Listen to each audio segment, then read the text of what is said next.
Hi, friends. Tony DeWitt here, Missouri appellate attorney and a guy who likes to make the law make sense on YouTube. Here's what we're discussing today. Well, it's Monday morning, and I want to try to get this out this morning so that I can be a little bit timely with this. If I'm not timely, it doesn't really matter. Basically, I want to show you some of the comments that have been received that I've looked over that I thought were pretty good. And really, it's running about 75-25 in favor of conviction right now, just sort of with my jury here on this channel. Now, we have a saying in our law office, which is that none of us is as smart as all of us. And that's really the strength of a jury, because no one person on the jury is smarter than all of the people on the jury combined. Everybody sees things and hears things and processes things a little bit differently than the next guy. Even married couples who finish each other's sentences have differences in how they perceive evidence and how they perceive argument. And so it's natural to expect that not everybody would be bought off on the idea that Jennifer Crumbley should be convicted. Now, I leave that to the jury. I think there are good arguments either way. And when I come back here after I put up some of these, I will tell you what my thoughts are. But first, I want to run some trial video here in the background and put up the comments so that you can see them, and then I will voice over on these comments so that we can talk about the actual things that people said that I thought were pretty smart. So with no further ado, let's jump into that. Okay, this is a good example of how I sometimes miss the forest for the trees. How the heck did she have time for all this? Work, horses, affairs, volunteering weekends, where did her son fit in? I think that's a valid point, and maybe that's what the cross-examination was meant to show. If it was, I missed it. And that dovetails nicely into this next comment that says she simply would not have time to spend on her child. And perhaps that's at the core of the negligence, because maybe she didn't really know her child as well as she thought she did. And maybe she should have paid him more attention and listened to some of his concerns and comments. And this was another important observation. The meeting on 11:30 and the math paper drawing were the clinchers for me. They see the paper with the gun they just bought, all the other pics of blood, bullets, and a bleeding person with the help me, and they did nothing. Didn't talk to their son, tell the school they bought him a gun, didn't search the backpack, they just walked out. Tragic. No, if that's the analysis that you reached, it's not tragic, it's criminal. Now, I had this same thought here. I think JC is not a very intelligent woman. In addition, she was focused on her love life and affair more than her only son. Raising kids are not easy. I've raised two of my own. You have to be selfless and focused until they become adults, especially when you're aware they're troubled. Again, a very good point here, because she was not focused on her child, and you do have to be selfless as a parent. You know, there were a lot of times when my kids were growing up that I did without things so that they could have things. And that's what parents are supposed to do. I don't see that same kind of ethic with Jennifer Crumbley. This is another good point. No one is charged for not expecting this. Example, no one expects his child to burn the house down. They should be charged for buying matches and lighter fluid and giving it to the child, then ignore the fact that the child was looking up how to burn a house, drawing fires of a burning house. This was terrible. Again, this certainly suggests a prosecution bias, and I don't mean that badly. I mean, it just suggests that they're interested in seeing this woman convicted. And there is a lot of truth in this. I do think that she should have expected more. I think she should have been more prescient. The whole idea that she's not very smart and didn't put all this together, I mean, that could very well be an act. I don't know whether she's smart or not, but she certainly wasn't smart enough to put this together and come up with the way things actually happened here. Now, this next comment here, I think, it demonstrates a lot of emotional intelligence. Here's what the person says.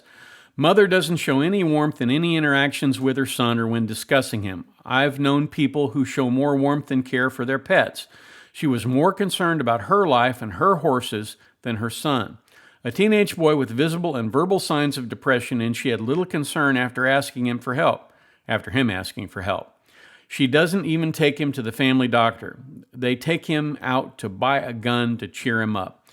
Again, there is a lot of warmth missing when she's talking about her son. And maybe that's because he's now been proved to be a cold-blooded killer. I don't know. But I think this point has a lot of merit to it. On the foreseeability question, it was absolutely foreseeable. That's why the school called the parents to come down, but they were too busy for that. They simply didn't want to deal with him. A drawing for a gun, people, blood, saying help me. If she gets off, which I don't wish on at all on anyone, this world is just becoming more of a bad place every day. One situation at a time. She might be right. Now, this is one of those comments that is more pro-defense. I watched and listened to 90% of the first 4 days, and the first couple of days I definitely didn't like Jennifer, and her attorney was really strange. But day 3 and especially day 4, I disliked the male prosecutor more than anyone else. He really rubbed me wrong. I kept thinking they're focusing on what an immoral person she is and discussing everything but evidence. All I kept thinking was, wait, so what's the price of tea in China again? But her attorney makes some strange choices and definitely gives off particular vibes. So, again, this is one of those situations where perhaps if she'd had a different attorney, they might have been able to characterize this just a little bit differently. And this comment was one that resonated with me. She glossed over how she treated her son, tried to make it seem like she cared, but she never said, I love you, ignored his comments about seeing things, knew he was depressed. She was negligent, and if she's the one who had hid the bullets, then she can't point the finger at someone else, saying it was someone else's responsibility to lock up the gun. He's a minor, and it was their responsibility to keep it safe. It was their responsibility to keep him safe. You know, there are a lot of self-harm incidents that occur with firearms. So again, this is a very prescient comment. It's definitely pro-prosecution, but I also think it's pro-evidence. I think it looks at the facts of the case and recognizes where the responsibility really ought to be. Now, this comment deserves some serious attention. The prosecutor doesn't have to prove that it was negligent to leave the gun unlocked. That happens every day and no one gets hurt. They have to prove that Mrs. Crumbley knew Ethan was homicidal and had the ability to act on it at a time. That's literally the homicide part of the charge. And he wasn't going to get that on cross. He pretty much tried to make her as dislikable as possible. Every day, millions of parents trust their teenagers with guns. They simply don't believe their children are going to shoot up a school or harm themselves or anyone else. They are very likely members of the jury that have a loaded gun on the night table and a teenager sleeping in the adjacent bedroom. Other parents on the jury have kids who hunt or target shoot. They aren't going to convict on an unlocked gun case. They will, however, convict if they really dislike Mrs. Crumbley and believe she was the worst about her. Basically, the jury has to believe Mrs. Crumbley knew that her son was homicidal and he had a gun, and he didn't care enough about anything to do anything about it. In order to do that, the jury would have to have a very low opinion of the defendant. That may not be the law, but it's the way the jury will decide the case. So essentially what this is a rebuttal to my argument that the cross-examination didn't really do very much for the prosecution. And I have to admit, I think he has some valid points here, and that's something I didn't really consider. So kudos, that was a really good comment. Now for a couple of pro-defense comments. All right, now, is Shannon Smith flighty, whiny, and dramatic? Yes, but I think she's a great defense attorney. Her opening and closing statements weren't without their flaws, but in my opinion, as a potential juror, were compelling and effective. Her direct examination of Jennifer lacked a couple of things that would have helped Jennifer, but I still think it was effective. She needs to tweak her professionalism and be more vigilant of the courtroom decorum, but I still think she did an amazing job. Well, I appreciate that viewpoint, but there are a lot of things that are missing in that particular representation I won't go into right now. Now, I thought, like this person, that the state's closing argument was very good, but it looks like Blitzmom here didn't think so. And I think it's really wonderful that people have different views on this and are capable of expressing them in a way that makes a lot of sense to me and everybody else. I don't necessarily think that everybody responds to the argument in the same way, and that's one of the strengths of the jury system. And this last image here I want to show just sums up perfectly the comments on this trial. One of them, I watched the entire trial, Crumbley should be convicted. And then the next one, within seconds, right? Not guilty, not perfect as none of us are, but absolutely not guilty of manslaughter. So it's interesting to me, people hold these opinions and they hold them very strongly, and it will be interesting to see how this trial comes out. And let's talk about that next. Although I showed a lot more of the prosecution-related comments than the defense comments, and they really were running about 75-25, it looked to me like the bias here is going to be for a conviction. And I have a couple of thoughts on that. First of all, the most important jury instruction in the pile was the causation instruction. Now, I have some things I have to do this morning, so I can't get into a video on that causation instruction, but I will do that as soon as I have time. The interesting thing is, if they strictly apply that causation instruction, they absolutely have to acquit, and I'll explain that later. But I don't think they can put the gun in her hand. I agree she was negligent, okay? Absolutely no question about that. They should have locked up the gun. All responsible gun owners know you lock up guns around kids.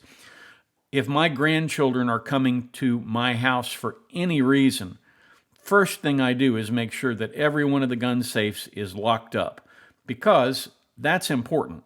You have to keep kids away from things that can hurt them. I lock up the sharp knives and the matches and that sort of thing too. I keep those out of the reach of children. And it's sad that they didn't do that in this particular case. But that's unfortunately what the jury has to deal with is, did her acts cause this? And I can see it going either way. Here's what I think. If the jury comes back within a couple of hours, perhaps within 2 hours, I don't think there's any way she avoids conviction.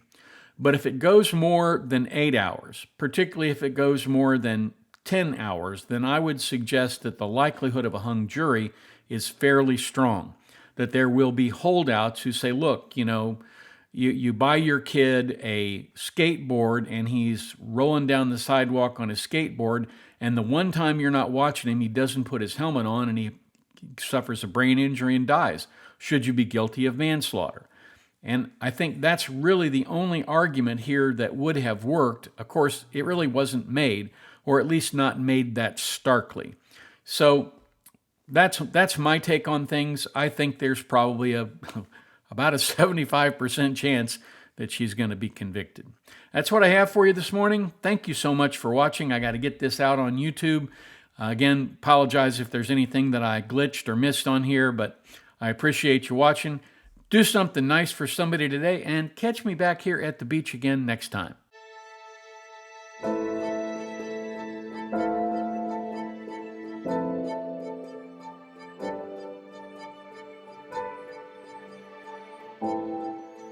If you like this video, here are a few others you might try, and don't forget to subscribe. Have a terrific day, guys.